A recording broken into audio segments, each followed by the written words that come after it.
우리가 지금까지 나눈 것이 하나님은 누구신가? 우리가 하나님을 믿으니까 바로 믿기 위해서 하나님은 어떤 분이신가? 그리고 인간은 어떤 존재인가? 우리가 하나님을 꼭 믿어야 되고 섬겨야 되고 또 구원을 위해서 특별히 신앙생활 해야 된다는 것들을 살펴보기 위해서 인간은 무엇인가? 그리고 그 인간이 타락해버렸는데 어떻게 구원받는 거죠?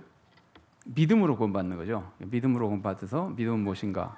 그리고 믿음의 내용이 소망이기 때문에 소망은 무엇인가? 이렇게 쭉 살펴봤습니다. 그런데 파멸될 수밖에 없는 인간이 믿음으로 구원을 받잖아요. 믿음으로 구원을 받으면은 이루어지는 게 뭐죠? 믿음으로 구원을 받음으로써 소망이 이루어지잖아요. 소망이 이루어지는데 그 소망의 내용이 뭐죠?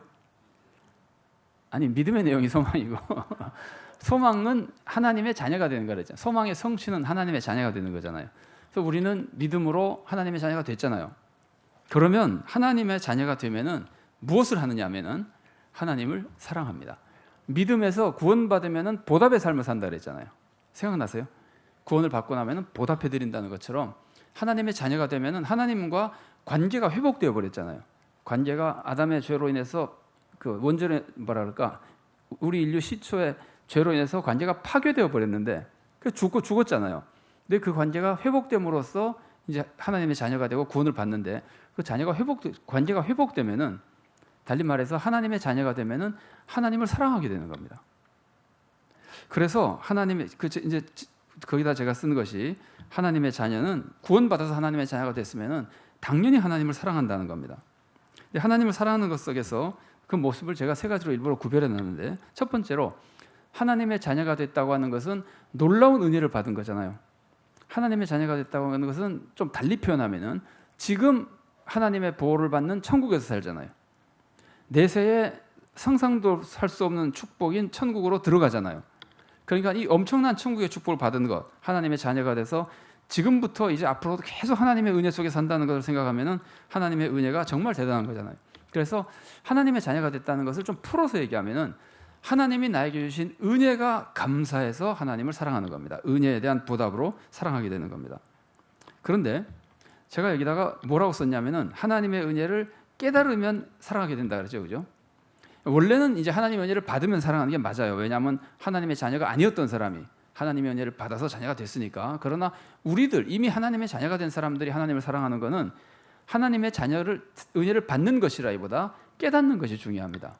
왜 그렇게 말할 수 있느냐 하면은 이미 하나님의 자녀들에게는 하나님의 은혜가 한없이 내려옵니다. 한없이 내려오는데 그 은혜를 내가 받은 은혜를 깨달으면은 하나님을 사랑하는 것이고 못 깨달으면은 하나님을 원망하는 거예요. 사랑하지 못하고 관심도 없고 나지 그렇게 되는 거예요. 자, 이런 것과 비슷합니다. 우리가 그 자녀 교육이나 이런 것을 얘기할 때 이런 말을 가끔 써요. 문제 뒤에는 누가 있다 그러죠? 문제 부모가 있다 그러죠. 그런데 실제로 보면은요, 부모가 문제가 있기 때문에 문제가 생기지만 부모는 문제가 없어도 자녀가 우리 부모가 문제가 있다고 생각하면 문제가 돼요. 이런 거예요. 예를 들면은 부모는 정말 형이나 동생을 똑같이 사랑하는데 동생 혼자 생각해. 우리 부모는 형만 더 사랑한다고 생각하면은 자기 혼자 그렇게 생각하면 문제가 되는 거예요. 그러니까 실제로 부모가 문제가 있어서 문제가 되기도 하지만 본인이 여러 가지 어떤 이유로 오해를 해가지고 부모님의 사랑과 은혜를 깨닫지 못하면 문제가 되는 거예요. 그러니까 그 깨닫지 못할 때 생기는 문제, 하나님의 은혜는 항상 임함에도 불구하고 깨닫지 못하는 것이 우리들에게 문제입니다. 그래서 이제 하나님께서 자녀와 부모와의 관계를 자꾸 설명해 주시니까 우리가 인간관계에서 자녀와 부모 관계를 보세요. 자녀가 부모님의 사랑을 깨달으면 효자가 되는 거죠. 자녀가 부모님의 사랑을 깨달으면 효자가 되는데 보통 언제 깨닫나요? 부모님이 없어봐야 깨달아요. 그래서 제가 군대 가는 얘기를 지난번에 했는데 군대 가면 다 효자가 돼요. 군대 가면 막 효심이 철철 넘치는 편지를 쓰다가 오면 또 안 해요. 그러니까 가보면은 부모님의 그 사랑이 느껴지는 거예요. 우리 부모님 이렇게 나에게 잘해줬던 걸 이제 깨닫는 거예요. 그런데요, 또 언제 깨달을까요? 그러니까 예를 들면 고생하면 깨닫고 또 언제 깨달을까요? 철들면 깨닫습니다. 그런데 철들면 깨닫는다는 건 좀 추상적이고 좀 구체적으로 얘기하면 대부분 자녀를 키워보면 깨닫습니다. 자녀를 키워보면은 우리 어머니도 나한테 이렇게 해주셨겠구나. 예를 들면 그런 생각을 할 때, 그러니까 어쨌든 부모의 사랑을 안 받아서가 아니라 깨달으면 효자가 되는 거예요. 부모님의 사랑이 없는 곳에 가봐서 고생해 볼 때, 아니면 내가 부모의 사랑을 한번 해봤을 때 느끼는 그 경험을 통해서 철이 들었을 때, 어른이 들어서 철 드는 거죠. 또 한 번 부모님의 사랑을 깨닫는 게 보통은 언제냐면요, 사람마다 다르겠지만 언제일까요? 부모님이 돌아가셨을 때. 부모님이 돌아가시면 다 효자 돼요. 굉장히 효자였던 것 같아요. 부모님이 돌아가시고 나서 하는 거 보면 살아계실 때 그렇게 잘못해도 돌아가시면 그때 비로소 이상하게 깨닫는 거예요. 이제는 그 은혜를 사랑 못 받는다고 생각하면 그 사랑이 굉장히 뭐랄까 애틋하게 그리워지고 그러는 거예요. 그러니까 중요한 거는 깨닫는 게 중요하다는 거예요. 하나님에 대해서도 마찬가지입니다. 하나님의 은혜를 깨닫는 사람이 신앙생활을 제대로 하는 겁니다. 하나님을 사랑하는 겁니다. 은혜를 나도 은혜를 한번 베풀어 줘봐라. 하나님 얼마나 사랑하지? 그건 몰라서 하는 소리입니다. 은혜는 하나님이 다 베풀어 주셨습니다. 자기가 못 깨달은 것뿐입니다. 자, 그 다음에요, 하나님의 능력을 깨달아도 하나님을 사모하게 됩니다. 하나님을 사모하며 사랑하게 됩니다. 인간관계를 보세요. 사람들은 다 능력 있는 사람을 좋아하잖아요. 능력이라고 하는 것은 다양한 능력이 있는데 심지어 미모도 능력이에요. 일종의. 그러니까 사람들은 대부분 이쁜 사람 좋아하죠. 학생들은 공부 잘하는 사람 좋아하죠. 아니면 힘센 사람 좋아하죠. 그래서 사회에 나가면 돈 많은 사람 좋아하죠. 권력 있는 사람 좋아하죠. 무슨 능력이든지, 금력이든 실력이든 완력이든 능력 있는 사람들이 좋아합니다. 어떨 때는 존경해서 좋아하고, 어떨 때는 자기 이권 때문에 좋아합니다. 자기가 이익을 얻으려고. 그러니까 능력 있는 사람의 도움, 기대 이런 것들 때문에 사랑하며 좋아하는 것은 어떻게 보면은 좀 치사하잖아요. 이기적인 욕심이잖아요.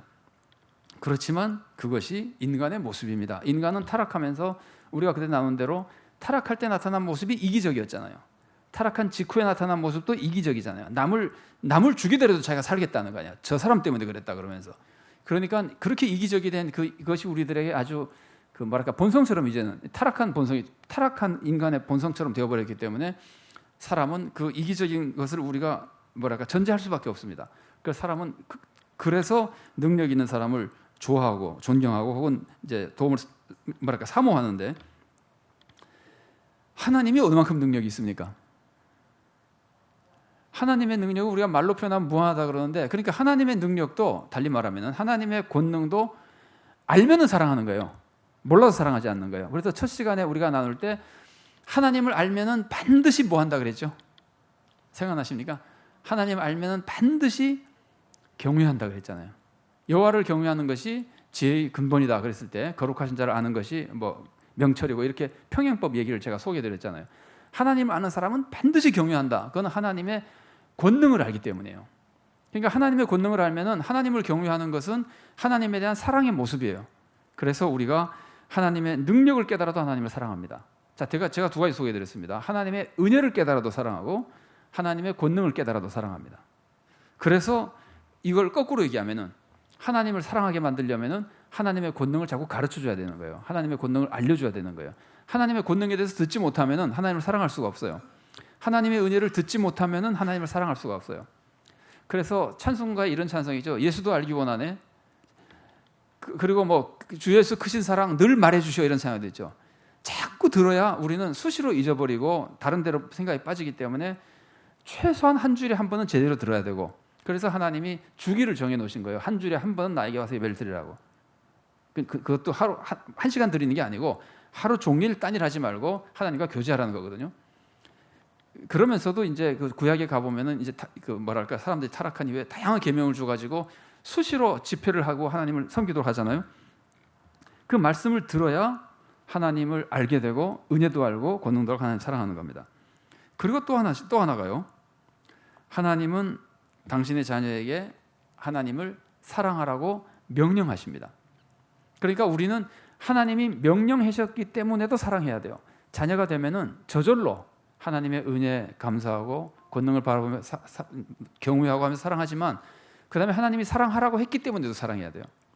그런데 이 사랑에 대한 명령에 대해서는 제가 고린도전서 13장을 소개해드릴 때 몇 번 말씀드렸습니다만, 사랑하라고 명령한다고 하는 것은 감정이 생길 때만 하는 것이 아니라 그런 뜻이에요. 우리에게 감정이 생기지 않았을 때도 하나님을 사랑하려고 우리는 의지를 가지고 노력해야 된다는 거예요. 하나님을 사랑하라 그랬기 때문에 내가 인생이 너무 고달프고 하나님이고 뭐고 뭐 다 그냥 싫고, 예를 들면 인간적으로 좀 쓸 수 없는 표현이긴 합니다만 막 그럴 때도 의지를 가지고 하나님이 사랑하라 그랬으니까 내가 만일 하나님을 사랑하지 않으면 지금 당하는 고통보다 얼마든지 더 큰 고통을 당할 수 있죠. 그래서 이런 일화가 있어요. 어떤 분이요, 우리나라 선교사가 했던 것으로 제가 전에 듣기는데 확실하진 않습니다. 어쨌든 어떤 분이 독실하게 믿던 가족이 남편이 외출한 동안에 집에 불이 나서 처자식이 다 목숨을 잃었어요. 그래서 이 뭐랄까 잿더미에 가족 다 잃은 사람에게 선교사가 왔는데 뭐라고 얘기를 하겠습니까?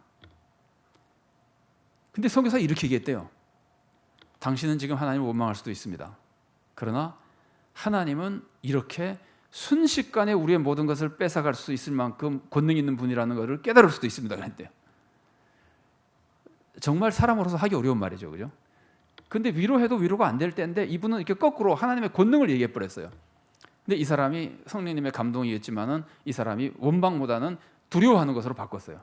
그래서 그 어려움 속에서도 하나님을 원망하지 않고 오히려 욥처럼 예를 들면 하나님을 더 두려워하는 마음, 사랑은 좀 이따 생겼을지 몰라도 그런 마음으로 의지를 가지고 하나님을 섬길 수 있게 되는 거예요.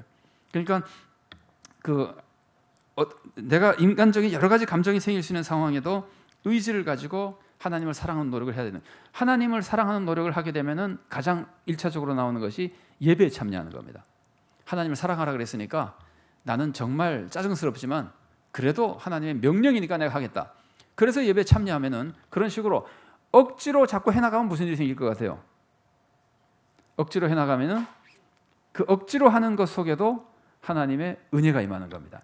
이게 말이 좀 비슷한지는 모르겠는데 굶어 죽어가는 사람을 억지로라도 먹이면은 힘이 나지 않을까요? 주사도 막 놔주고 그러면은 이 원기가 회복되잖아요. 영적으로도 싫은 것도 억지로 은혜 자리에 들어가서 예를 들면 1시간 설교에 그 중에서 2마디만 들었어도 그것들이 자꾸 힘이 되는 겁니다. 이런 거나 비슷합니다. 한약을 먹어서 계속 설사했는데 그래도 남는 게 있는 것처럼. 그러니까 억지로라도 하나님을 사랑하는데 이러고 노력하면은 하나님이 우선이요. 생각해 보세요. 하나님이 저 사람이 지금 굉장히 예배 참석하거나 나를 사랑하기가 어려울 때인데 저렇게 애쓰는구나 하는, 하나님이 그렇게 그 마음을 보시면은, 그 노력을 보시면은 하나님이 이쁘게 보실 거 아니에요. 그러니까 하나님이 은혜를 내려주시죠. 그래서 진심으로 사랑하는 사람으로까지 성장할 수 있게 되는 겁니다. 자, 그렇습니다.